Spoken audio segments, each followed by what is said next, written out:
Hello everyone. आज के इस वीडियो में हम बात करने वाले हैं true alt bio energy IPO के बारे में। तो इस आईपीओ के अंदर जिनका भी अलॉटमेंट हुआ है या फिर जिनको भी अलॉटमेंट नहीं हुआ है तो उनके लिए आज का ये वीडियो काफी इंपॉर्टेंट रहने वाला है, क्योंकि हम दोनों को ही बताने वाले हैं एक खास लिस्टिंग डे स्ट्रेटेजी। और साथ ही दोस्तों, जो इसका जीएमपी लगातार टूट रहा था, अब वो जीएमपी फिर से रॉकेट होने लग गया है। और उस जीएमपी के अनुसार अब एक लोट साइज पर कल लिस्टिंग के दिन में एक लोट साइज पर कितने परसेंट के प्रीमियम या फिर कितने परसेंट के प्रॉफिट बन सकते हैं उनको पर डिस्कस करेंगे। लेकिन दोस्तों, खास बात है कि लिस्टिंग के दिन में आपको बड़े ऑपरेटर गेम से जरूर बचना है, जिसे भी आपके साथ डिस्कस करेंगे। तो आप जरूर वीडियो के अंत तक बने रहें। आज का ये वीडियो सभी के लिए काफी स्पेशल रहने वाला है। तो जैसा कि आप देख सकते हैं, अगर आपको इसमें अलॉटमेंट हो चुका है तो 496 रुपए पर शेयर के भाव में 30 इक्विटी शेयर आपको यहां पर प्रोवाइड करा देंगे। जैसा कि आप देख सकते हैं यहां पर दोस्तों, इसमें अलॉटमेंट तो हो गया था 30 सितंबर को, लेकिन कल 1 अक्टूबर को दोस्तों यहां पर आपको एक तो रिफंड मिल गया होगा अगर आपको अलॉटमेंट नहीं हुआ है तो,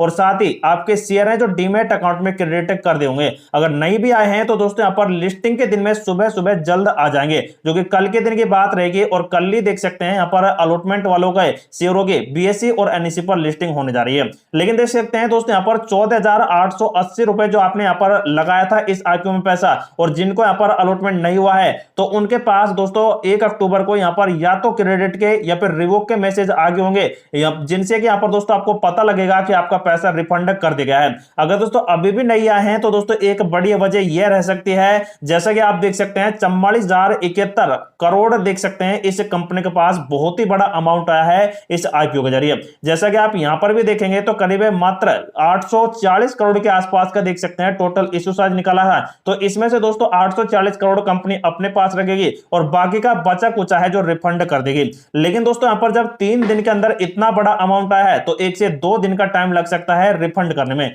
तो हो सकता है कि दोस्तों यहां पर आपको 1 अक्टूबर को नहीं मिला हो आपका पैसा, हो सकता है कि दोस्तों अब कल 3 अक्टूबर को आपका पैसा रिफंड कर दिया जाए। हालांकि किसको यहां पर आ चुका है अपना रिफंड, उसे यहां पर जरूर एक बार कमेंट कर बताएं, जिससे कि सभी को क्लियर हो कि यहां पर रिफंड आना चालू हो चुका है। लेकिन अब बात आती है कि लिस्टिंग डे स्ट्रेटेजी आखिर कैसे अपनाते हैं। सबसे पहले दोस्तों कंपनी का आपको बैलेंस सॉरी यहां पर जो कंपनी का बिजनेस मॉडल है उसको चेक करना चाहिए। उसके बाद प्रॉफिट एंड लॉस का लिस्ट भी देख लेना चाहिए, और साथ ही दोस्तों कंपनी की सबसे खास बात होती है बैलेंस शीट। तो बैलेंस शीट भी होनी चाहिए आपके नजरों में। तो दोस्तों इन 3-4 अपडेट को दोस्तों आपके साथ आप बारी बारी से देख लेते हैं और फिर बताएंगे लिस्टिंग डे स्ट्रेटेजी। तो सबसे पहले दोस्तों कंपनी आखिर करती क्या है, मतलब कि बिजनेस मॉडल क्या है कंपनी का।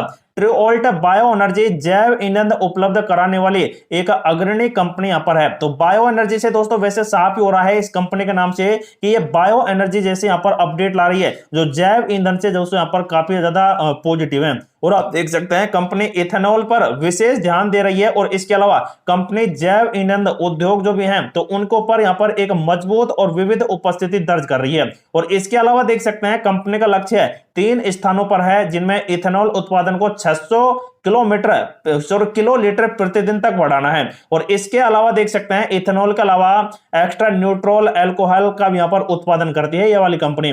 तो कंपनी का दोस्तों जो व्यापार है वो दोस्तों एक क्लीन एनर्जी को लेकर है, मतलब कि रिन्यूएबल एनर्जी सेक्टर से रिलेटेड है, जो आने वाले फ्यूचर के अंदर सबसे ज्यादा अपनाया जाने वाला है। इथेनॉल आप समझ ही गए होंगे, बायो एनर्जी आप समझ ही होंगे, जो आने वाला फ्यूचर का दोस्तों एक बहुत ही अच्छा ईंधन है। तो इसी वजह से दोस्तों इस कंपनी के लिए ये काफी सुनहरा अवसर है आने वाले टाइम के लिए, और जो यहां पर लॉन्ग टर्म पर्पस से सोच रहे हैं तो उनके लिए काफी बेहतर बात भी है।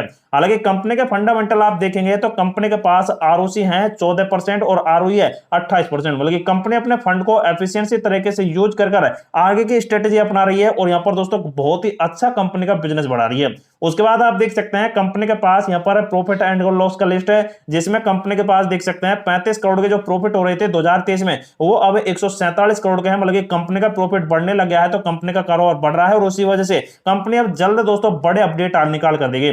14% से देख सकते हैं 16% के आसपास से कंपनी के ओपीएम रेट जनरेट हो गए हैं।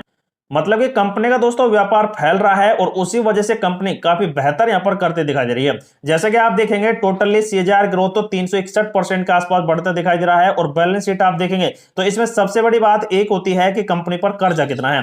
तो 1150 करोड़, फिर 1600 करोड़, और फिर आप देख सकते हैं 1500 करोड़ है। तो कंपनी दोस्तों चुका भी रही है अपने कर्जा, क्योंकि कंपनी जब प्रॉफिट दर्ज करेगी तो कंपनी कर्जा तो चुकाएगी, लेकिन जो कंपनी दोस्तों कर्जा ले रही है वो अपने बिजनेस को बढ़ाने के लिए ले रही है। अब यहां पर दोस्तों कर्जे को ना लेकर लेकर इस कंपनी के नेटवर्थ को देखते हैं तो देख सकते हैं लायबिलिटी 1800 करोड़ से करीब 3000 करोड़ पहुंच गई है। तो दोस्तों बहुत ही बेहतर देख सकते हैं कंपनी का नेटवर्थ या फिर कंपनी का वैल्यूएशन बढ़ता जा रहा है और आने वाले फ्यूचर में दोस्तों ये बढ़ेगा ही, रुकेगा बिल्कुल नहीं। तो इन वाले अपडेट्स को देखने के बाद यही कंफर्म होता है कि लॉन्ग टर्म पर्पज वालों के लिए काफी बेहतर ये कंपनी जो यहां पर दोस्तों होल्ड कर रख सकते हैं। लेकिन जो शॉर्ट टर्म और मीडियम टर्म वाले हैं वो अपने फाइनेंशियल एडवाइजर से सलाह लेने के बाद इसमें अपनी स्ट्रेटेजी बना सकते हैं। लेकिन अब बात आती है दोस्तों इस कंपनी के अंदर आखिर कंपनी किस प्रकार से यहां पर आपको जीएमपी दिखा रही है और साथ ही इसमें बड़े ऑपरेटर गेम से आपको कैसे बचना है।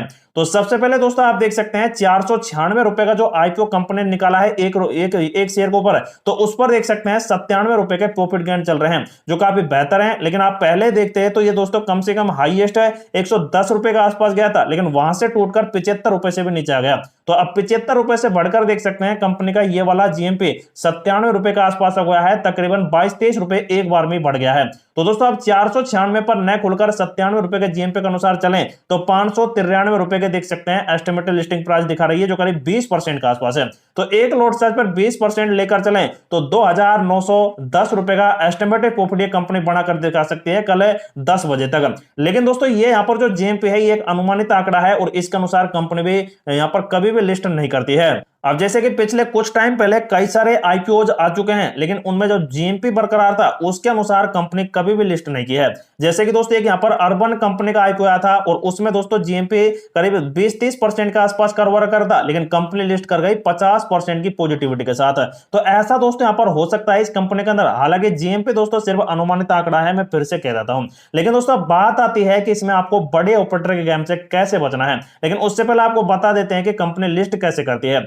T+1 का दोस्तों एक रूल होता है या फिर 1 का यहाँ पर एक रूल होता है जिसमें दोस्तों यहाँ पर कंपनी के अंदर 9:30 बजे से लेकर और 10 बजे तक मतलब कि आधा घंटा का मौका मिलेगा जिनको दोस्तों यहाँ पर अलॉटमेंट हुआ है और जिनको नहीं हुआ है। अब जिनको अलॉटमेंट हुआ है तो दोस्तों वो ज्यादातर सेल करेंगे, ये एक दोस्तों यहाँ पर जेन्युइन बात है, और जिनको अलॉटमेंट नहीं हुआ है तो वो दोस्तों यहाँ पर खरीदारी करेंगे इस आईपीओ के अंदर आधे घंटे के अंदर। तो अब जो आधा घंटा मिलेगा T+1 के मद्देनजर तो वो दोस्तों 30 मिनट के अंदर सबसे ज्यादा यहाँ पर सेल बाई की सेल बाई के जो यहाँ पर दोस्तों बिड्स लगेंगे और जो जिस प्राइस पर सबसे ज्यादा मिलेंगे उसी प्राइस को लॉक कर दिया जाता है और उसी पर कंपनी लिस्ट कर जाती है। अब जैसे कि यहाँ पर एग्जांपल के लिए यहाँ पर 593 रुपए का ये एक एस्टिमेटेड प्राइस है, लेकिन इस पर दोस्तों मान लेते हैं सबसे ज्यादा खरीदार और सबसे ज्यादा बेचने वाले आ जाते हैं, तो आप समझ लेंगे कि दोस्तों कंपनी इसी को ही सबसे ज्यादा प्रायोरिटी देगी और इसको लॉक कर इसी प्राइस पर कंपनी है जो लिस्ट कर जाएगी। तो ऐसे कंपनी लिस्ट करती है। लेकिन सबसे बड़ी बात होती है कि इसमें आपको बड़े ऑपरेटर के गेम से कैसे बचना है।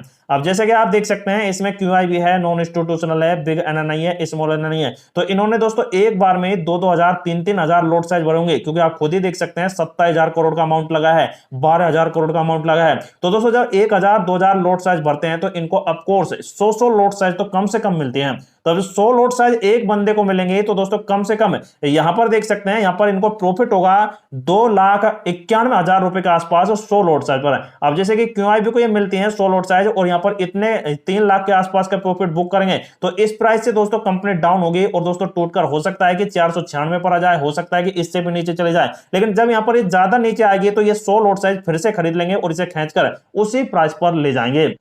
तो इस प्रकार होता है डबल ऑपरेटर गेम। एक तो प्रॉफिट बुक कर लिया काफी बेहतर और उन्हीं शेयरों को सस्ते दामों पर फिर से खरीद लिया। तो इसमें ही फंसते हैं छोटे मोटे रिटेलर। जब यहां पर इनको 1-2 लॉट साइज मिलता है रिटेलर्स को तो वो दोस्तों यहां पर मुश्किल से यहां पर जैसे कि 2900 का चल रहा है तो 1500 यहां पर 1000 और जितना ज्यादा डाउन होगा उतने ही ज्यादा सेल करेंगे कि कहीं ज्यादा लॉस ना हो जाए। तो उसी वजह से सेल तो यहां पर कर देते हैं बीच में, लेकिन जब ये खरीदारी करते हैं तो उस टाइम ये फिर से यहां पर नहीं खरीद पाते हैं इनके साथ और उनके हाथ खाली के खाली रह जाते हैं। तो इस प्रकार दोस्तों बड़े ऑपरेटर गेम से आपको बचना है और यह है दोस्तों यहां पर एक बड़ा अपडेट। लेकिन जो लॉन्ग टर्म वाले हैं उनके लिए बता ही दिया है, लेकिन जो शॉर्ट टर्म और मीडियम टर्म वाले हैं वो फाइनेंशियल एडवाइजर से सलाह लेने के बाद दोस्तों अपनी लिस्टिंग डे स्ट्रेटेजी अपना सकते हैं। तो ये था दोस्तों इस आईपीओ को लेकर कुछ बड़ा अपडेट जो आपके साथ डिस्कस किया है। लेकिन जो भी बड़े अपडेट होंगे वो आपको नेक्स्ट वीडियो प्रोवाइड करा दिए जाएंगे, तो आप जरूर हमारे चैनल को सब्सक्राइब कर रखें।